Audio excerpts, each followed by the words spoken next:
This Family Life News podcast is made possible by the support of listeners like you. Next on the 5 o'clock report. All we need is 5 Democrats. 80% of the island nation still doesn't have power. You haven't announced whether you will run against Kathy Hochul. Stick to the 4 main food groups: candy, candy canes, candy corns, and syrup. Now, let's go to the newsroom. Good afternoon and welcome to the broadcast. I'm Family Life News anchor Sarah Harnish. Snap, snag. We're a little over a day out until 42 million Americans won't get SNAP food benefits deposited because of the government shutdown. That's 1 in 8 people in this country. Governor Kathy Hochul declared a state of emergency today in New York. And this will be historic because this is the first government shutdown in our history where they did not make an accommodation for food. Hochul says there's no way the Empire State can foot the bill for food stamps. No state, including our own, can backfill the money because I'm going to tell you a number. It's $650 million every month is what we get from the federal government, our people do, for SNAP programs. We can't backfill that. Pennsylvania's Lieutenant Governor Austin Davis showed up to a food pantry with a stern message for lawmakers on Capitol Hill.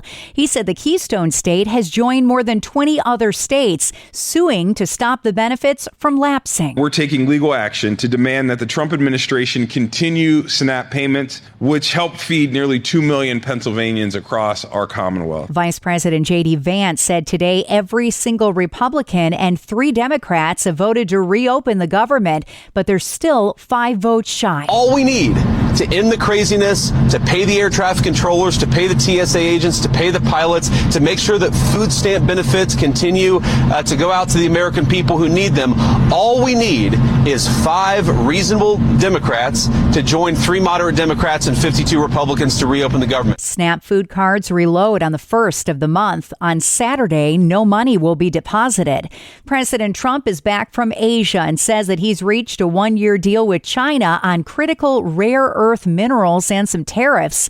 While there, he had a face-to-face with Chinese President Xi Jinping. I guess on the scale of from 0 to 10, with 10 being the best, I would say the meeting was a 12. Okay, I think it was a 12. He also spoke about trade, fentanyl, and TikTok. Trump is ordering the Pentagon to begin testing nuclear weapons again. It would end a decades-long pause. CBS's Charlie D'Agata. This isn't something you just flip a switch on and start testing once again. So it's not within the realm of possibility that something like that could be started. And, you know, the Pentagon is nothing if not a planning and executing organization. But it would be from a dead stop to start nuclear testing with something that was essentially made redundant back in 1992 is no small measure. Melissa is now a Category 2 hurricane and moving toward Bermuda. CBS's Jason Allen says Jamaica, which took the brunt of the storm as a Cat 5, will take a long time to recover. The people of Jamaica are picking up the pieces after Hurricane Melissa, as nearly 80% of the island nation still doesn't have power. Towns like Black River had damage to nearly every single building. This woman was covered in mud, asking the press for aid. Roof has gone, clothes has wet up. I need some help. Please, I need some help. More than 25,000 tourists are stuck on the island. There was a neat video captured today of dozens of them at a swag resort using their vacations and honeymoons to clean the grounds around the hotels.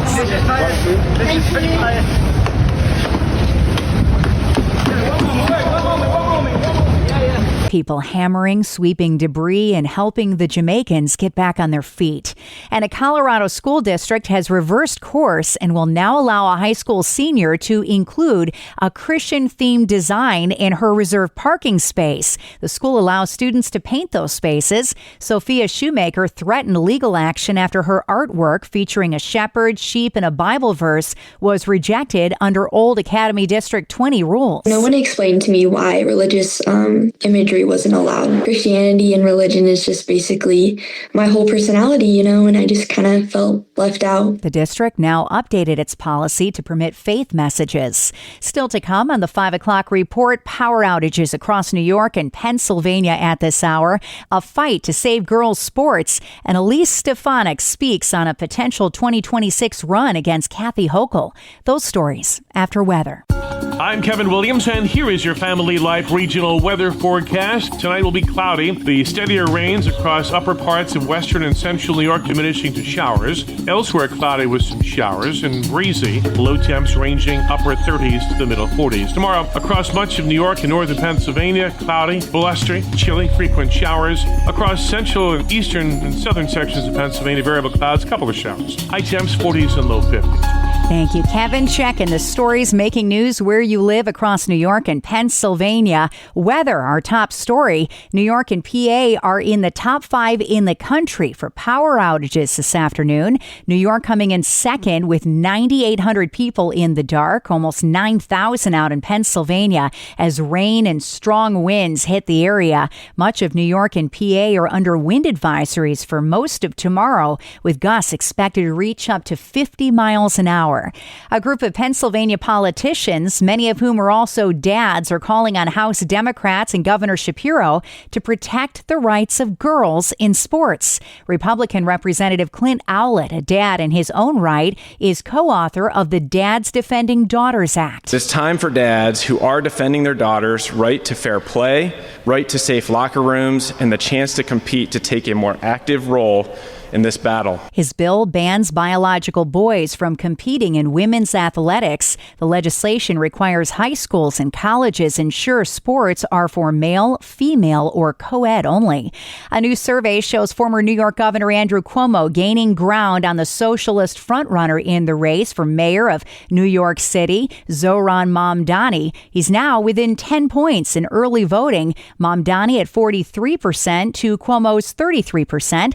Another person gaining ground, and she's not even in a race. House Republican Elise Stefanik now neck and neck in a potential matchup against New York Governor Kathy Hochul. She was asked point blank today if she's going to run in 2026 on Fox News. You haven't announced whether you will run against Kathy Hochul for the governor of New York. What's the status on that, real quick? Status on that is we're getting feedback from all across New York, Republicans, Democrats, and independents who have seen Kathy Hochul bend the knee and endorse Zohran Mamdani. She threw New Yorkers under the bus. Her answer, wait and see what happens after the general election next week. A poll from the Manhattan Institute has Stefanik getting 43% of the vote compared to Hochul's 42%.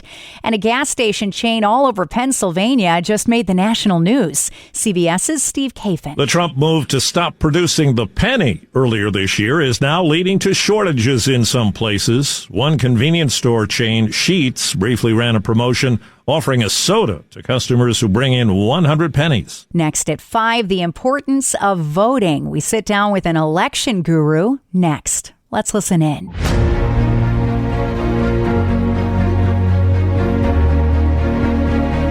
This is Faith Under Fire. We take you straight to the voices on the front lines of religious battlegrounds. I'm news anchor Sarah Harnish, and with me today, author, speaker, and political educator, Bunny Pounds. We're talking voting. We're just 5 days out from an election. Early polling in both New York and Pennsylvania have similar numbers. 37 to 42% of people say that they will vote in the election next week. The numbers are the same for Christians and non-Christians. What do those numbers mean to you? The numbers mean that we still have a lot of apathy and complacency within the body of Christ. I always say the founders of our nation gave us a gift that we get to elect our representatives, and it truly is a stewardship issue. Most of us would raise our hands and say, as Christians, we're very thankful we don't live in China or North Korea or Venezuela or Cuba. But when we live in the land of the free and we get to elect our representatives, we get to choose people that either are close to our biblical worldview, are pursuing biblical values, versus people that are antithetically against our faith and our values. It's really a travesty when we don't show up and vote in every election. It's stunning to me. In the wake of the death of Charlie Kirk, the amount of churches and pastors and Christians saying they're not getting involved in and politics. Church and politics need to be separate. What happens, Bunny, when that happens? We don't have a nation that's discipled. I was at Charlie's memorial on the floor with my 26-year-old son. We heard government officials share the gospel. You had the Secretary of State, Marco Rubio, who's a Catholic, listens to rap music.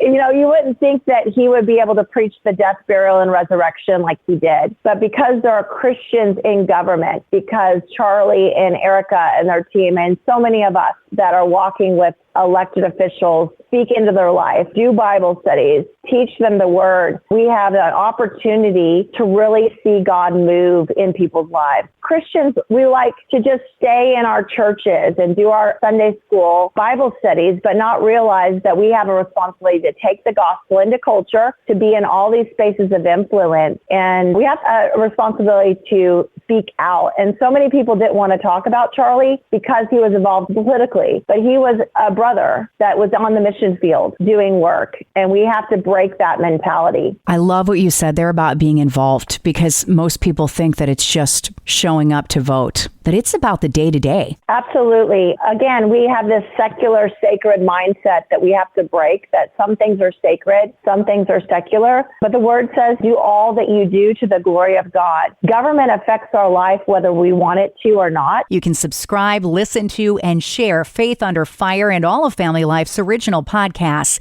at Apple Podcasts, Spotify, YouTube, or at familylife.org. A credit card can be a helpful tool or a heavy burden. Hi, I'm Rob West with another Faith and Finance Minute. Used wisely, credit cards can help you earn rewards and build your credit.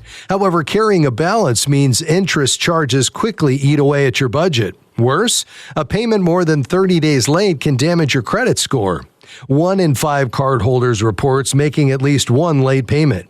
Penalties often start around $25 and can climb to $40 or more. And if you're 60 days late, your interest could spike, sometimes to nearly 30%. The best way to avoid the trap is to pay your balance in full and on time every month. If you can't, it's time to step back, limit your spending, and find a plan that frees you from the cycle of debt. Get biblical answers to your financial questions in the Faith Fi community. Download Faith Fi, Faith and Finance in your app store or visit faithfi.com. Coming up on the 5 o'clock report, your favorite candy might just be from Pennsylvania. More on that after weather. I'm Kevin Williams, and here is your Family Life regional weather forecast. A soaking rain has occurred today, and there's more rain ahead. Low pressure spinning up from the Mid-Atlantic will keep us unsettled and damp into tomorrow, with wind and chill in the mix as well. Gradual, marginal improvement then comes for outdoor planning this weekend.